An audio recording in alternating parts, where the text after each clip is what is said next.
Welcome back to another Borkum Riff review.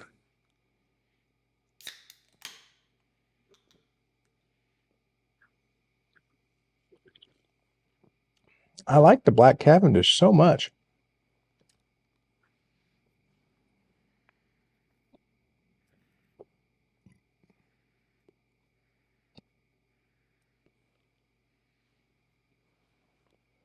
I thought I'd do the cherry Cavendish.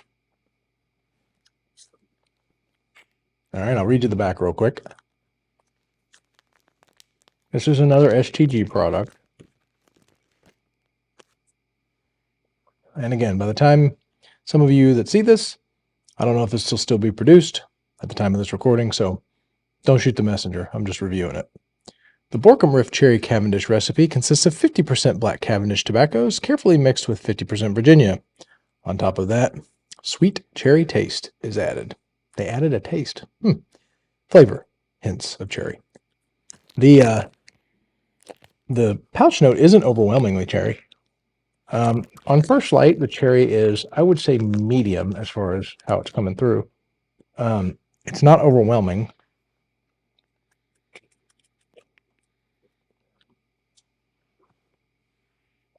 But it did have that same bite that the black Cavendish had in the beginning. I call that the Danish aromatic fizz. Got my little heater on here. I'm just going to try to back him up a little bit. Ooh. I'll give us another really good light here. It's going, but now I've talked about cherries on my channel before, so why not do it again? Cherry pipe tobacco is what made me fall in love with pipes. Specifically the old recipe of Paladin black cherry. Hence where I got my name for my channel.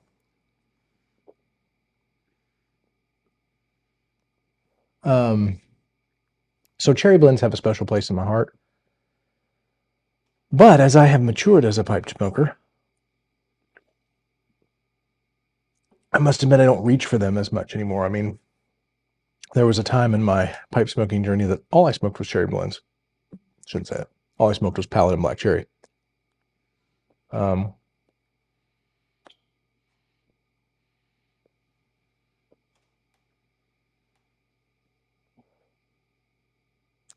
now that the recipe has changed for Paladin black cherry, I don't love it as much anymore.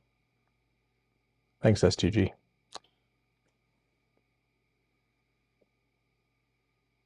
Currently, my favorite cherry was made by a small boutique brick and mortar called Mason Edwards up in Michigan. And this pipe is usually reserved for that. This is a 1932, probably, Royal Demuth. I featured this in a couple other of my videos. And, but I thought, you know what? I was so pleasantly surprised by the black Cavendish that I thought I'll put the Borkum Riff Cherry Cavendish on it. So it's not overwhelming. So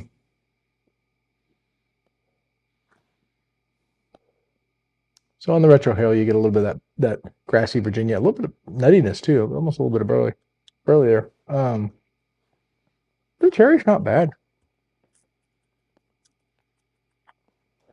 It's a little medicinal, and that's usually the complaints with most cherry blends is that they taste medicinal. That was one thing I liked about the old Paladin. I didn't think it tasted medicinal at all. I just thought it was like a cherry chocolate kind of thing, you know.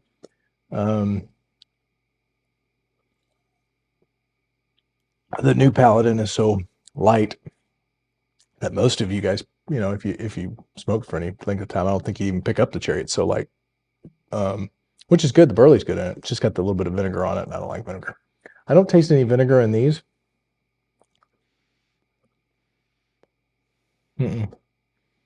But it's nice. It's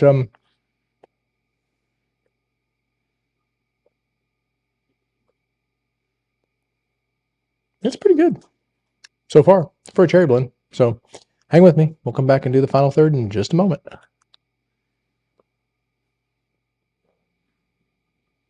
We're back. This is good.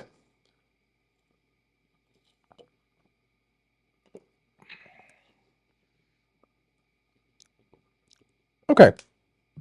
This is a one-dimensional cherry blend, Cavendish blend. I am picking nits. Okay.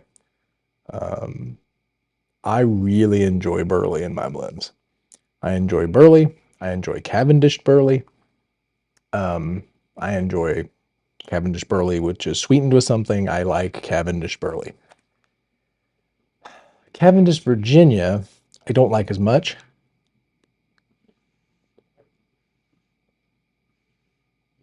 But done well, it's okay.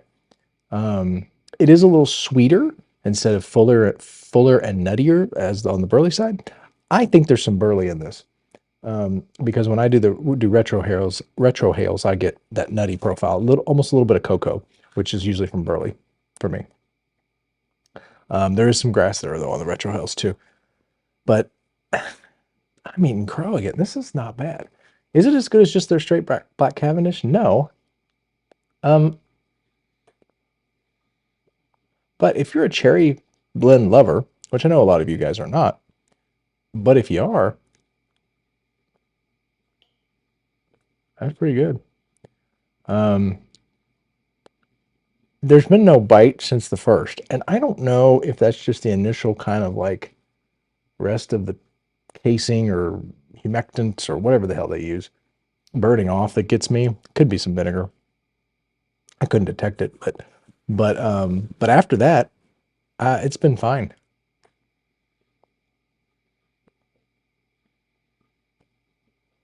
And even down to the final third, now that some of the casing has kind of burnt off, or the topping has burnt off, the tobaccos underneath are good. I mean, they're not bad. They're decent quality. So, all right, I'm going to finish the rest of this, and we'll see you very soon on another Paladin Piper video. Take care, guys.